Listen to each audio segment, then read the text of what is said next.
Hello guys, this is Keyblaze Wuthering Waves 30. So we're gonna talk about who you choose on the future patches because we heard that drip marketing already come for Camellya. So here's my advice to free-to-play players. But the whale players can decide to get both Camellya and Shorekeeper. Hear me out. Here goes. Um, we will might able get both Camellya and Shorekeeper if Kuro Games, or shall I say Mr. Solon, decided to give us a free Shorekeeper again because they won a Visual Gaming Awards. If you could remember, guys, they didn't give us rewards players for the visual awards they get. So we might get a free Shorekeeper, but take this as grain and salt because we didn't know for sure, but the Cure Games team for Wuthering Waves are preparing for us in 1.3. They might give us they might give us free Shorekeeper, or they might give us free Camellya afterwards. So you have to wait and see before you decide. So in the whale side, I don't have to say anything to you guys because you're a whale. You can do everything with your power, with your money. You can do it. You can get both Camellya and Shorekeeper at will. But as free to play player like me, I have an advice for you guys. So listen, if you have a lot of DPS such as Zhang Liao, um, Jinchi, what else it? Cultural, um, Changli,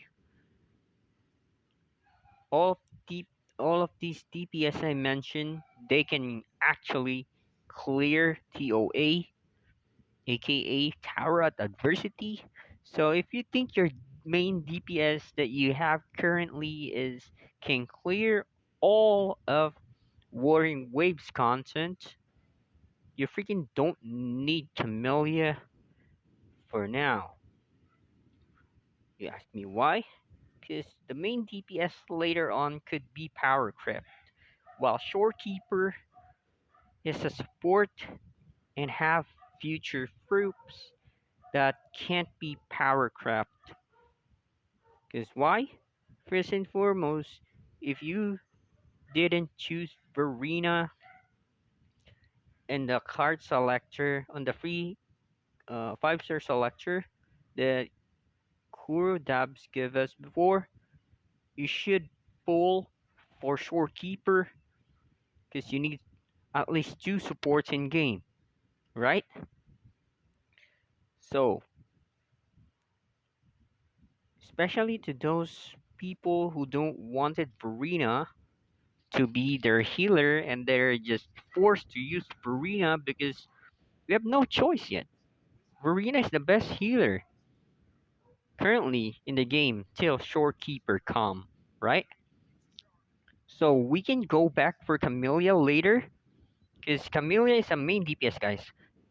Take a smart decision here. Look, if in 2.0 there's a possibility that Parlova comes, Scar, Genshin, so Camellia has a high chance to get power creep again, right? Compared to Shorekeeper, she is a support, healer, buffer, and more. That's what I heard. So we will shall find out on 1.3. So mostly here, take my opinion with grain and salt as well, because we don't know really what future holds in 1.3 and 1.4. But what I'm saying here, support is more important than main DPS. because we had a lot of main DPS. GN, um, Culturo, GNX can be also main DPS. Ching Li, who else? Encore, Zhang Liao, and of course Calcharo and Lin Yan. So they're all good main DPS depending on you, but yeah, you can disagree with me with Lin Yan because he's kind of clunky, I know. And yeah, there's also 4 stars that you can be used as main DPS. But if you're a die-hard Camellia fan and you save for Camellia for day one, and you didn't pull for any character since day one, just keep saving. You just keep saving for Camellia. and won't stopping you for pulling Camellia because I know you have enough to pull for her. And you can also have a choice to pull for both Shorekeeper and Camellia in that case. If you're safe, you save for Camellia since day one, and you finally decided, oh, I'm gonna pull for both Shorekeeper and Camellia. So I can't stop you down the line there. But if you're free to play like me and you pull for Chingli, you pull for the weapon of Jing Liao, and you think you're back against the wall and you want your keeper, I advise you to save and grind for Shorekeeper and skip Camellia for the meantime, and you can go back for Camellia in the reruns, right? Since Core Games is doing reruns. And plus, you are not sure yet how good Camellia is, unless you're just collecting waifus. So I couldn't stop you if you're just playing for collection. So some people is just collecting characters, and I can't stop you from that. If you're a die-hard Camellia fan and yeah, you really want her so hard, you can go. But just just be smart here that Camellia will be power creep one day, and you'll see Shorekeeper will be more valuable later because she is a support character. We rarely get support characters. I mean, we really get rare 5-star support characters. We only have the arena for now till Shorekeeper comes. So we only have 2 in total if Shorekeeper comes. So you see how rare gem is supports.